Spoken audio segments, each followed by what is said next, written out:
ನನ್ನೊಂದಿಗೆ ಸೇರಿ ನಾನು 24 ಗಂಟೆಗಳ ಪೂರ್ಣ ನಿಶ್ಶಬ್ದತೆಯಲ್ಲಿ ಕಳೆದ ಸವಾಲನ್ನು ಸ್ವೀಕರಿಸುತ್ತೇನೆ, ಆತ್ಮಜಾಗೃತಿಯ ಶಕ್ತಿಯನ್ನು ಅನ್ಲಾಕ್ ಮಾಡಲು. ಇಂದಿನ ಶಬ್ದಭರಿತ ಲೋಕದಲ್ಲಿ ಶಾಂತಿ ಒಂದು ಅಪರೂಪವಾದ ಮತ್ತು ಅಮೂಲ್ಯವಾದ ವಸ್ತುವಾಗಿದೆ. ನಾವು ನಿರಂತರವಾಗಿ ನೋಟಿಫಿಕೇಷನ್ಗಳು, ಸೋಷಿಯಲ್ ಮೀಡಿಯಾ ಮತ್ತು 24 ಗಂಟೆಗಳ ಸುದ್ದಿಗಳ ಹರಿವಿನಿಂದ ಬೋಧಿಸಲ್ಪಡುತ್ತೇವೆ. ಶಾಂತವಾದ ಮನನದ ಕ್ಷಣವನ್ನು ಕಂಡುಹಿಡಿಯುವುದು ಕಷ್ಟವಾಗುತ್ತದೆ.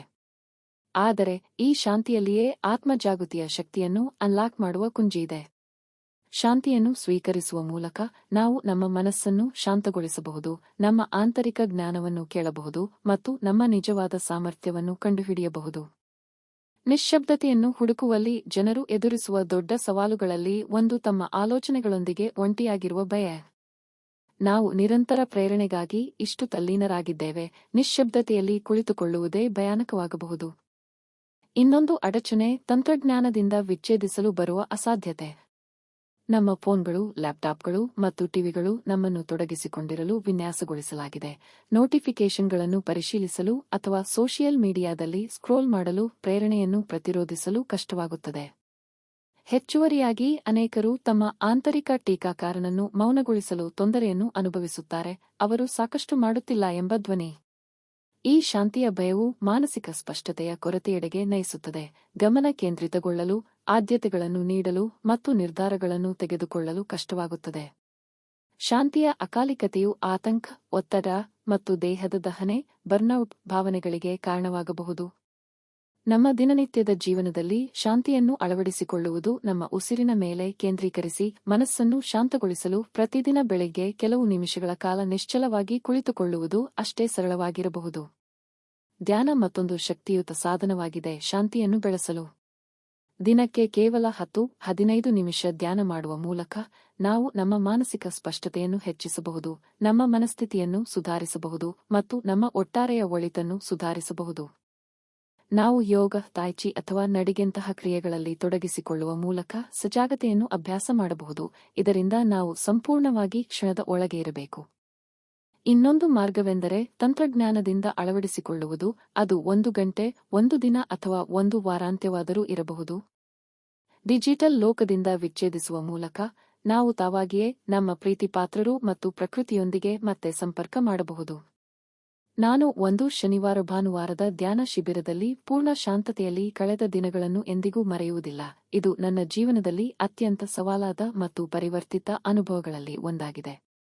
ಮೊದಲಿಗೆ ಶಾಂತಿ ಸಹಿಸಲಾಗದಂತಿತ್ತು ಮತ್ತು ನಾನು ಅವಕಾಶ ಇದ್ದಾಗಲೆಲ್ಲ ನನ್ನ ಫೋನ್ ತಲುಪಲು ಅಥವಾ ಇತರರೊಂದಿಗೆ ತೊಡಗಿಸಲು ಯತ್ನಿಸುತ್ತಿದ್ದೆ. ಆದರೆ ಗಂಟೆಗಳು ಸಾಗಿದಂತೆ, ನಾನು ಶಾಂತಿಯನ್ನು ಸ್ವೀಕರಿಸಿದಂತೆ, ಆಳವಾದ ಶಾಂತಿ ಮತ್ತು ಸ್ಪಷ್ಟತೆ ಮೆರೆದವು. ನನ್ನ ಸತ್ಯವಾದ ಭಾವನೆಗಳು ಮತ್ತು ಆಸೆಗಳ ಮೇಲೆ ಶಬ್ದ ಮತ್ತು ಗಮನಕೇಂದ್ರತೆಗಳ ಒತ್ತಡ ಇತ್ತು ಮತ್ತು ಶಾಂತತೆಯಲ್ಲಿ ನಾನು ನನ್ನ ಆಂತರಿಕ ಜ್ಞಾನವನ್ನು ಮುಟ್ಟಲು ಮತ್ತು ನನ್ನ ಬಗ್ಗೆ ಆಳವಾದ ಅರಿವು ಪಡೆಯಲು ಸಮರ್ಥನಾದೆ. ಆ ಸಮಯದಿಂದ ಧ್ಯಾನ, ಬರವಣಿಗೆ ಅಥವಾ ಪ್ರತಿದಿನ ಕೆಲವೇ ನಿಮಿಷಗಳ ಕಾಲ ಶಾಂತತೆಯಲ್ಲಿ ಕೂರುವ ಮೂಲಕ ಶಾಂತಿಯನ್ನು ನನ್ನ ದಿನನಿತ್ಯದ ಜೀವನದ ಭಾಗವನ್ನಾಗಿ ಮಾಡಲು ಪ್ರಾಮುಖ್ಯತೆ ನೀಡಿದ್ದೇನೆ. ನಾನು ನನ್ನ ಈ ಪ್ರಯಾಣವನ್ನು ಚಿಂತಿಸುತ್ತಿರುವಾಗ ಶಾಂತಿಯ ಪರಿವರ್ತನಾ ಶಕ್ತಿಯ ಕುರಿತು ನಾನು ಪ್ರೇರಿತನಾಗುತ್ತೇನೆ. ಶಾಂತಿಯನ್ನು ಸ್ವೀಕರಿಸುವ ಮೂಲಕ ನಾನು ನನ್ನ ಆತ್ಮಜಾಗೃತಿಯನ್ನು, ಮಾನಸಿಕ ಸ್ಪಷ್ಟತೆಯನ್ನು ಮತ್ತು ಭಾವನಾತ್ಮಕ ತಾಳ್ಮೆಯನ್ನು ಬೆಳೆಸಿದ್ದೇನೆ. ನಾನು ನನ್ನ ಸಮಯವನ್ನು ಹೆಚ್ಚು ಉದ್ದೇಶಪೂರ್ಣವಾಗಿ ಬಳಸಲು ಆರಂಭಿಸಿದ್ದೇನೆ, ನನ್ನಂತೆಯೇ ಇತರರಿಗೂ ಹೆಚ್ಚು ಕರುಣಾಮಯನಾಗಿದ್ದೇನೆ ಮತ್ತು ನನ್ನ ನಿಜವಾದ ಉದ್ದೇಶಕ್ಕೆ ಹೆಚ್ಚು ಸಂಪರ್ಕಗೊಂಡಿದ್ದೇನೆ. ನಾನು ನಿಮಗೂ ಶಾಂತಿಯ ಶಕ್ತಿಯನ್ನು ಅನುಭವಿಸಲು ಪ್ರೇರೇಪಿಸುತ್ತೇನೆ. ಈ ಸವಾಲನ್ನು ತೆಗೆದುಕೊಳ್ಳಿ ಮತ್ತು 1 ದಿನ, 1 ವಾರಾಂತ್ಯ ಅಥವಾ ಕೇವಲ 1 ಗಂಟೆಗೂ ಶಾಂತತೆಯಲ್ಲಿರಿ. ನಿಮ್ಮನ್ನು ಎದುರು ನೋಡುತ್ತಿರುವ ಅಂತರ್ಜ್ಞಾನದ, ಯಶಸ್ಸಿನ ಮತ್ತು ಪರಿವರ್ತನೆಗಳ ಬಗ್ಗೆ ನಿಮಗೆ ಆಶ್ಚರ್ಯವಾಗಬಹುದು. ಅಂತಿಮವಾಗಿ, ಶಾಂತಿ ಆತ್ಮಜಾಗೃತಿಯ ಮೌನವಾದ ನಾಯಕನಂತೆ. ಶಾಂತಿಯನ್ನು ಸ್ವೀಕರಿಸುವ ಮೂಲಕ ನಾವು ನಮ್ಮ ಮನಸ್ಸನ್ನು ಶಾಂತಗೊಳಿಸಬಹುದು, ನಮ್ಮ ಆಂತರಿಕ ಜ್ಞಾನವನ್ನು ಕೇಳಬಹುದು ಮತ್ತು ನಮ್ಮ ನಿಜವಾದ ಸಾಮರ್ಥ್ಯವನ್ನು ಹುಡುಕಬಹುದು. ಯಾದಿಡಿ, ಶಾಂತಿ ಶಬ್ದದ ಕೊರತೆಯಲ್ಲ, ಆದರೆ ಜಾಗೃತಿಯಲ್ಲಿರುವುದು. ಈ ಶಾಂತಿಯ ಶಕ್ತಿಯ ಪ್ರಯಾಣದಲ್ಲಿ ನನ್ನೊಂದಿಗೆ ಸೇರಿದ್ದಕ್ಕೆ ಧನ್ಯವಾದ. ನಿಮ್ಮ ಶಾಂತತೆಯ ಕುರಿತು ವೈಯಕ್ತಿಕ ಅನುಭವ ಅಥವಾ ಕತೆ ಇದ್ರೆ ದಯವಿಟ್ಟು ಅದನ್ನು ಕಾಮೆಂಟ್ನಲ್ಲಿ ಹಂಚಿಕೊಳ್ಳಿ. ನೀವು ಇಲ್ಲಿ ಹೊಸವರಾಗಿದ್ದರೆ ಮೌನ, ಆತ್ಮಾನ್ವೇಷಣೆ ಮತ್ತು ವೈಯಕ್ತಿಕ ಬೆಳವಣಿಗೆ ಕುರಿತು ಇನ್ನಷ್ಟು ವಿಡಿಯೋಗಳಿಗೆ ಸಬ್ಸ್ಕ್ರೈಬ್ ಮಾಡುವುದು ಮರೆಯದಿರಿ.